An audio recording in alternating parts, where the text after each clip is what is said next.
본 시민은 작금의 대한민국 사회의 도덕성 해이 실태와 문제점에는 대표적으로 학교폭력과 더 나아가서는 범죄가 있다고 생각합니다. 요즘 연예인들 학교폭력 사태가 급증하고 있는 것처럼 현재에는 학교폭력으로 인해 피해 학생뿐만 아니라 가해한 학생과 주변에서 목격한 학생들까지 큰 상처를 안고 살아가고 있습니다. 인성이라 함은 좁게는 외적으로 보이는 행동이나 예의 범절을 말하지만 넓게 보면 내면적 심리 상태까지 포함하고 있습니다. 대한민국이 선진국이 되기 위해서는 인성지능이 중요한데 이러한 인성지능이 필요한 이유는 대한민국의 시민으로서의 책임을 가지고 양심과 책임의식을 갖춘 국민으로 성장을 하기 때문입니다.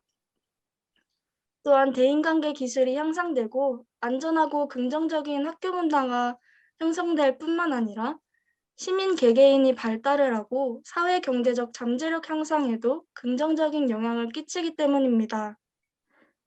이러한 인성지능이 어렸을 때부터 확실한 아이들은 어른이 되어서도 바르게 자라는 반면에 어렸을 때부터 기본적인 예의나 성품이 제대로 갖추어지지 않았다면 어른이 되어서도 그 부족한 부분을 채우는 것이 힘들고 아주 오랜 시간이 걸리게 될 것입니다. 더 나아가서는 학교폭력과 범죄로까지 이어질 수 있기 때문에 어렸을 때부터 인성교육을 꾸준히 해와야 한다고 생각합니다. 본 시민은 인성교육을 위해 학생 자신들의 의지도 중요하겠지만 인성교육진흥법 제5조 제1항 인성교육은 가정 및 학교와 사회에서 모두 장려되어야 한다와 제3항 인성교육은 학교와 가정, 지역사회의 참여와 연대하에 다양한 사회적 기반을 활용하여 전국적으로 실시되어야 한다라고 명시되어 있는 것처럼 주변 어른들의 행동과 관심 또한 중요하다고 생각합니다. 그래서 어렸을 때부터 가정에서 아이가 올바른 마음가짐을 가질 수 있도록 노력해야 하고, 가정이나 학교에서 인성에 관한 책을 읽힌다거나 정기적인 교육을 꾸준히 하고, 인성 캠프라든지 다양한 봉사활동을 통해 예의나 성품을 기르는 등의 활동을 하는 것도 좋을 것이라고 생각합니다. 이상입니다. 대체음하고 발표 시작하겠습니다. 저는 인성지능 방법으로 마음 챙김 교육을 제안합니다. 바른 인성을 빼놓고는 미래의 인재상을 논할 수 없을 것입니다. 대한민국 사회의 도덕성을 위하고 국민된 도리를 다하기 위하여 인성교육은 반드시 필요합니다. 인성교육은 개인에게만 국한되는 도덕성이나 인격의 범위를 넘어서 공동체 생활에 필요한 공동선을 추구하는 것을 목표로 해야 합니다. 인성지능 가치 덕목에는 예, 효, 정직, 책임, 존중과 배려, 소통, 협동의 가치가 포함되어 있습니다. 이 8가지의 덕목을 향상시킬 수 있는 인성지능 방법에 대하여 자세하게 말씀드려 보겠습니다. 우선 인성이란 사전적 의미로 사람의 품성으로 개인이 가지는 사고와 태도 및 행동의 특성을 말합니다. 인간을 사회적 동물이라고 말하는 것처럼 인간은 다른 사람들과의 관계 속에서 상호작용하며 살아가게 됩니다. 개개인은 다양한 취향과 습관을 가지고 다양한 모습으로 살아가게 되는데 이때 자신의 내면이 바르고 건전하지 않으면 공동체와 더불어 살아가는데 어려움을 겪게 됩니다. 인성교육이란 인성교육진흥법 제2조 제1호에 관하면 자신의 내면을 바르고 건전하게 갖고 타인, 공동체, 자연과 더불어 살아가는 데 필요한 역량을 기르는 것을 목적으로 하는 교육을 말한다고 합니다. 저희 광주여자대학교에서도 2년간 마음 수업을 교양 필수 과목으로 지정하여 교육하고 있습니다. 마음 수업은 마음 챙김에 관한 내용을 다루고 있는데 매일 감사일기 작성하기, 내면의 자신을 들여다보기, 친구와의 소통을 통해 관계 속에서의 자신과 타인 이해하기 등 다양한 주제를 바탕으로 수업이 진행됩니다. 인성교육의 효과를 높이기 위해서는 무엇보다도 바른 인성에 깃들 건강한 내면이 존재해야 합니다. 건강한 내면을 만들기 위해서는 마음챙김 교육을 통하여 인성교육을 추구하는 방향이 옳다고 생각합니다. 이로써 마음챙김 수업을 통한 인성지능 방법을 제안하는 이로써 마음챙김 수업을 통하여 인성지능을 제안하는 바입니다. 감사합니다. 저는 지금부터 인성지능자 역할이 되어 인성지능 방법에 대해 3분 스피치 시작하겠습니다. 본 시민은 우선 인성교육진흥법에 대해 간단히 설명을 해드리겠습니다. 인성교육진흥법은 대한민국 헌법에 따른 인간으로서의 존엄과 가치를 보장하고 교육기본법에 따른 교육 이념을 바탕으로 건전하고 올바른 인성을 갖춘 국민을 육성하여 국가사회 발전에 이바지함을 목적으로 하고 있습니다. 또한 국가와 지방자치단체는 다음과 같은 책무가 있습니다. 인성을 갖춘 국민을 육성하기 위하여 인성교육에 관한 장기적이고 체계적인 정책을 수립하여 시행하여야 한다. 학생의 발달 단계 및 단위 학교의 상황과 여건에 적합한 인성교육 진흥에 필요한 시책을 마련하여야 한다. 학교를 중심으로 인성교육 활동을 전개하고 인성친화적인 교육 환경을 조성할 수 있도록 가정과 지역 사회의 유기적인 연계망을 구축하도록 노력하여야 한다. 국가와 지방자치단체는 학교 인성교육의 진흥을 위하여 범국민적 참여의 필요성을 홍보하도록 노력하여야 한다라는 내용이 있습니다.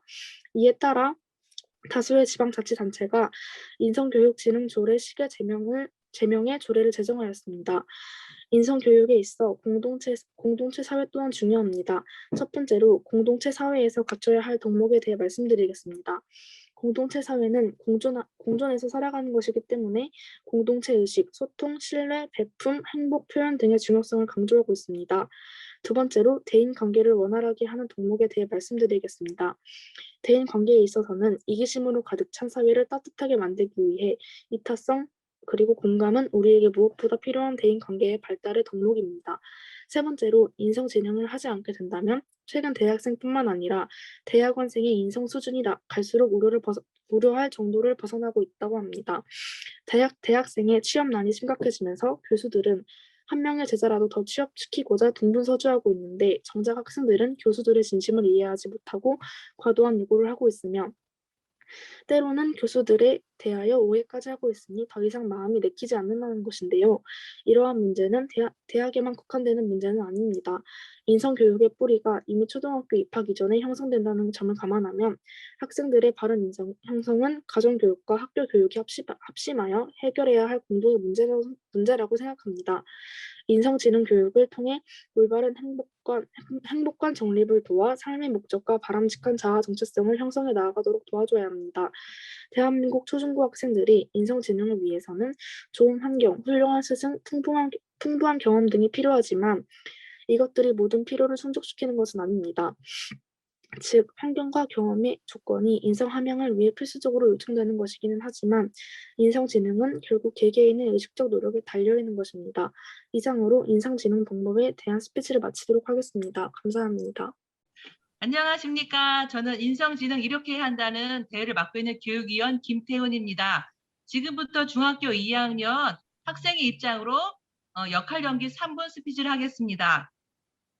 저는 경기도 수원에 살고 있는 혁신중학교 2학년 김태훈입니다.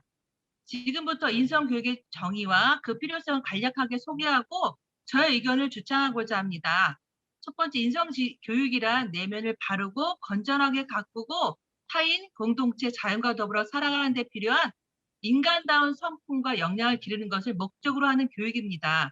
인성교육이 앞으로 더욱 필요한 이유는 인공지능과 빅데이터 등 기술이 발전하면서 이 기술이 과연 어디에 어떻게 바르게 사용하나 하는 주체로서의 사람이 중요해지기 때문입니다. 도덕적 역량에 따라서 인류에게 덕이 되기도 하고 해가 되기도 합니다. 앞으로 더욱 원격 수업과 비대면 만남이 계속 증가함에 따라서 디지털 공간 내에서 타인과 공동체 등 상대방에 대한 존중과 배려가 중요해지고 있습니다. 즉 사회적 질서와 책임의식이 더욱 높아질 것입니다.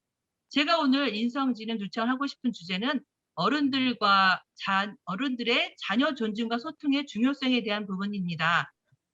어른들의 말씀은 꼭 다 들어야 할까요? 저의 결론은 아니라고 봅니다. 어른들의 말씀 반만 들읍시다. 왜냐하면 학교만 졸업하면 기업과 국가가 일자리를 제공해주던 그 고도 성장기의 어른의 시대와 지금 우리가 살고 있는 시대는 다르기 때문입니다. 교육에 있어서도 대학 입시만을 준비하는 그 틀에 있었던 것은 더 이상 맞지 않다고 봅니다. 저는 이 글을 준비하기 전인 어젯밤에도 수학과 영어학원에 다녀왔습니다. 밤늦게까지 많은 양의 숙제를 해야 했습니다. 학교에서 선행학습을 하기 때문에 그 다 아는 내용을 다시 학교에서 수업으로 듣고 있습니다. 저는 인성이 못된 아이도 아니고 선생님을 싫어서는 더욱더 아니지만 수업 시간에 집중하지 못하고 있습니다. 다 아는 내용을 또 다시 들어야 하나라는 합리적 의심과 판단이 있기 때문입니다. 또 밤늦게까지 숙제를 다 하고 스마트폰을 하고 있으면 아유, 스마트폰이 문제야라고 하시면서 우리 부모님이 가져가시려고 합니다. 저는 스마트폰으로 게임만 하지 않습니다. 다양한 컨텐츠를 접하면서 교과 공부가 전부도 아니다. 그리고 하는 조승현 작가의 원드림 스쿨과 우리 박승주 박사님의 학부모 샤프론 TV를 보면서 체험 중심의 학습이 필요하다는 것을 알게 되었습니다. 교과 성적과 입시를 위한 학습만을 강조하거나 스마트폰은 무조건 나빠라고 생각하시는 어른들의 말씀은 반만 들읍시다. 그리고 미래를 위해 변화의 필요성을 말씀해 주시는 어른들의 말씀에는 아까 떼어놓은 그 반을 보태어서 1과 2분의 1로 더 수용해 봅시다. 우리의 미래에 도전해 주시는 어른들의 상호 소통과 존중으로 지금까지 가지고 있던 이 미래에 대한 막연한 두려움을 버리고 우리가 사람과 사람의 융복합 능력을 키워가는 인재가 됩시다. 이상입니다.